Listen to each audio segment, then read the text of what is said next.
ओम श्री गुरुवे नमः। अज्ञानमोहान्धे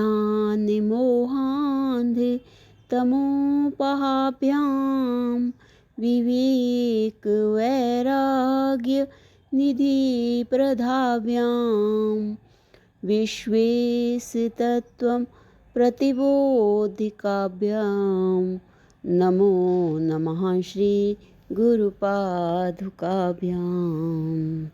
ओम शांति शांति शांति। ओम। प्रणाम भगवान। मांडुक्य प्रवचन आलात शांति प्रकरण से स्वामी श्री अखंडानंद सरस्वती जी महाराज जी द्वारा भगवान, और हमारा जो है जायमानादि वै धर्मात् कथम पूर्वम ना गृह्यते की व्याख्या चल रही है। तो स्वामी जी ने बताया कि भाई न सद वस्तु न असद वस्तु न सद असद वस्तु पैदा होती है, माने किसी वस्तु की उत्पत्ति नहीं होती। इसका आशय ये निकला कि जो अद्वय अखंड है वह ज्यों का त्यों है। सद से सद की उत्पत्ति हुई, पहले सद में और दूसरे सद में क्या फर्क है? यदि फर्क नहीं है तो आत्माश्रय दोष हो गया, और यदि फर्क है तो पहले सद से दूसरा सद और दूसरे सद से पहला सद अन्योन्य आश्रय दोष हो गया। और यदि कोई तीसरी चीज़ है तो सत्तिकापत्ति दोष। इसको और आगे बढ़ाओ तो अन्न अवस्था हो गई। अजन्मा से जन्म हुआ है ऐसा मानो तो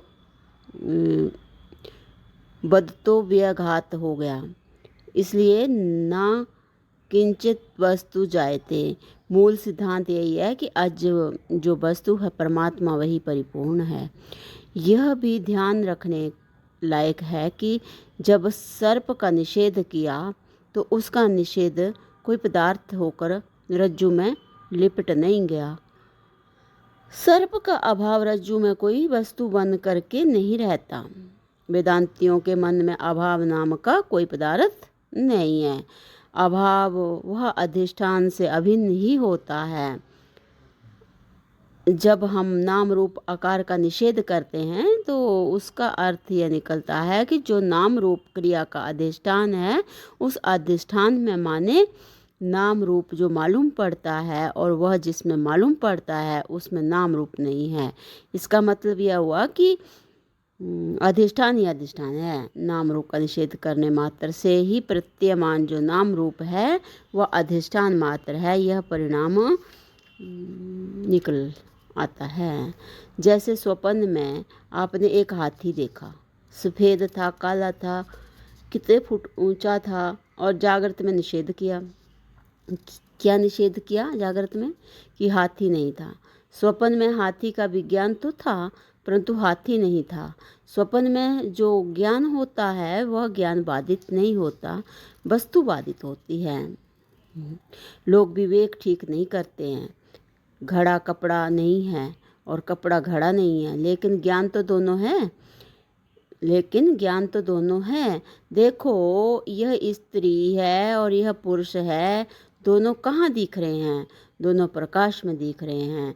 जब यह कहा कि कमरे में न स्त्री है न पुरुष है, तो प्रकाश का निषेध कहाँ हुआ? प्रकाश तो है ही नहीं। नहीं, स्वामी जी कह रहे हैं कि बोल रहे हैं कि जब यह कहा कि कमरे में न स्त्री है न पुरुष है तो प्रकाश का निषेध कहाँ हुआ? प्रकाश तो है ही। तो जैसे स्वप्न में जब यह बात कहते हैं कि वहाँ हाथी नहीं था, सफ़ेद भी नहीं था, काला भी नहीं था, तो उसका मतलब यह होता है कि जो हाथी दिखा वह ज्ञान मात्र था। ज्ञान से जुदा दूसरी वस्तु वहाँ कोई वस्तु नहीं है। ज्ञान से जुदा दूसरी वहाँ कोई वस्तु नहीं है। स्वप्नावस्था में मीलों लंबा स्थान, हजारों आदमी और वर्षों का समय, ये तीनों जैसे स्वप्न दृष्टा की दृष्टि ही है, वहाँ केवल ज्ञान ही देश काल वस्तु के रूप में स्फुरित हो रहा है। ज्ञान अतिरिक्त देश काल वस्तु नहीं है।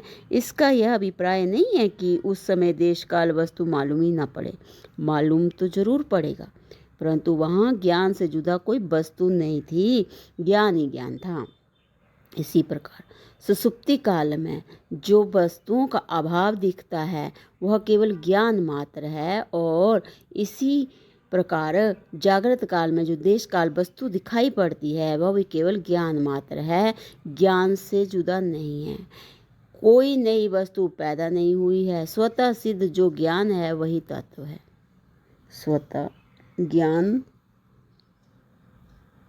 स्वतः सिद्ध जो ज्ञान है वही तत्व है। यदि यह कहो कि हमको तो साफ ही मालूम होता है कि बाप से बेटा पैदा होता है और मिट्टी से घड़ा पैदा होता है, मालूम पड़ने का निषेध हम कहाँ करते हैं। सारा ही व्यवहार इसी बात पर चलता है कि बाप से बेटा पैदा हुआ और मिट्टी से घड़ा पैदा हुआ।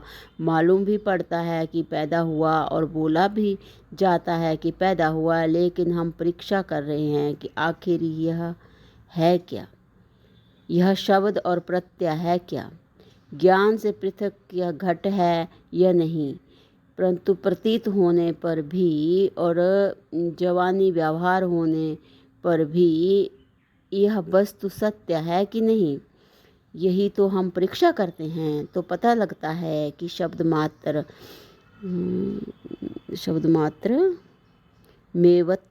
मेव तत्व केवल ब्रह्म ही है। अच्छा, ऐसे है, शब्द मात्रम एव तत्व केवल ब्रह्म ही है, वहाँ वस्तु तो कुछ है ही नहीं। यही बात श्रुति ने परीक्षा करके बतलाई कि वाचारमणम विकारो नामधेय मृत्तिका इत्येव सत्यम। कह रहे हैं कि सच में घड़ा नाम का कोई अलग पदार्थ पैदा नहीं हुआ, एक व्यवहार हुआ, एक नाम हुआ, एक आकार दिखा, लेकिन मिट्टी के सिवाय कोई नई धातु पैदा नहीं हुई। इसका नतीजा यह निकला कि ब्रह्म ही है, आत्मा ही है, अपने सिवाय दूसरी कोई वस्तु नहीं है, माने अपना आपा ही है। गांधी जी बोलते थे विदेशी मत पहनो, और मालवीय जी बोलते थे कि स्वदेशी ही पहनो। अब देखो, स्वदेशी ही पहनो, इसका तात्पर्य क्या हुआ कि विदेशी मत पहनो, स्वदेशी ही पहनो। ऐसा कहना कानून के विरुद्ध नहीं है। स्वदेशी वस्तु से प्रेम करने का तो सबको जन्मसिद्ध अधिकार है और उसका प्रचार करने का अधिकार है, परंतु उसमें विदेशी का निषेध करना कानून के खिलाफ था। यह कहना कि प्रपंच नहीं है, यह कहना कि ब्रह्म ही है, इसमें तत्वतः कोई अंतर नहीं है। प्रपंच नहीं है, अर्थ ही यह है कि जिस अधिष्ठान में प्रपंच दिख रहा है उसमें प्रपंच तो नहीं है, अधिष्ठान ही अधिष्ठान है। केवल अध्यस्त का ही तो निषेध करते हैं। अधिष्ठान की सर्वात्मकता तो अपने आप ही सिद्ध हो जाती है। जिस धरती में घटाभाव नहीं है वह धरती ही धरती है, अभाव तो कोई पदार्थ है ही नहीं, वह तो प्रतियोगी ज्ञान सापेक्ष है।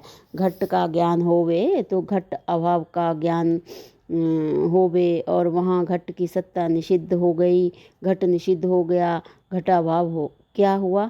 इसी से वेदांती लोग कहते हैं कि अध्यस्त जो वस्तु होती है वह अधिष्ठान से किंचित भी पृथक नहीं होती है।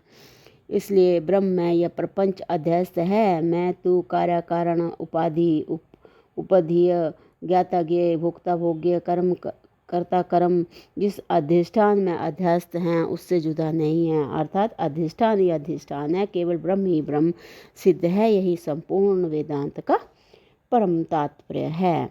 कोई कहते हैं कि जायते क्रिया है, जनन है, कारक भी वही है और फल भी वही है। इसका अर्थ क्या हुआ? जैसे घड़ा बनाया तो घड़े की जो उत्पत्ति है वह मिट्टी ही है, क्रिया से ही घड़ा मालूम पड़ता है। अब सबके लिए चाक दंड आदि जो कारक हैं सो भी, और उसका जो फल है कि मैंने घड़े को बनाया या घड़े से पानी ले आया, यह सब जनी क्रिया ही है। वस्तु को क्षणिक मानना और क्रिया कारक फल का एकत्व मानना सर्वथा न्याय विरुद्ध है, क्योंकि जब तक कहोगे कि यह वस्तु है, आँख से देखी और भीतर बोला गया कि ऐसी है, तब तक तो वह वस्तु भाग जाती है। एक क्षण के लिए भी उसमें अवस्थान नहीं है, फिर स्मृति भी नहीं हो सकती। इन सब कारणों से यह सिद्धांत गलत है। अवधारणा विच्छिन्न क्षण में जो वस्तु है वह अवच्छेदक क्षण अतिरिक्त क्षण में उस वस्तु का अवस्थान ही नहीं है। इसलिए ना तो उस वस्तु का अनुभव हो सकता है, ना स्मृति हो सकती है, और ना तो संस्कार उत्पन्न हो सकता है। इसलिए जो लोग केवल जन्म मानते हैं और अवस्थान नहीं मानते हैं, वे क्षणिक विज्ञानवादी हैं। उनका मत सर्वथा न्याय से भ्रष्ट है। अब कहते हैं कि अनादि के हेतु की उत्पत्ति नहीं होती और अनादि के फल की भी उत्पत्ति नहीं होती। इसको ऐसे कहें, हेतुर्न जायते, धर्माधर्म की उत्पत्ति नहीं होती। क्यों? तो भगवान इसके आगे की जो विस्तृत व्याख्या है उसको भगवान अगले सत्संग से कंटिन्यू करते हैं। प्रणाम भगवान। ओम शांति ही शांति शांति ही ओम।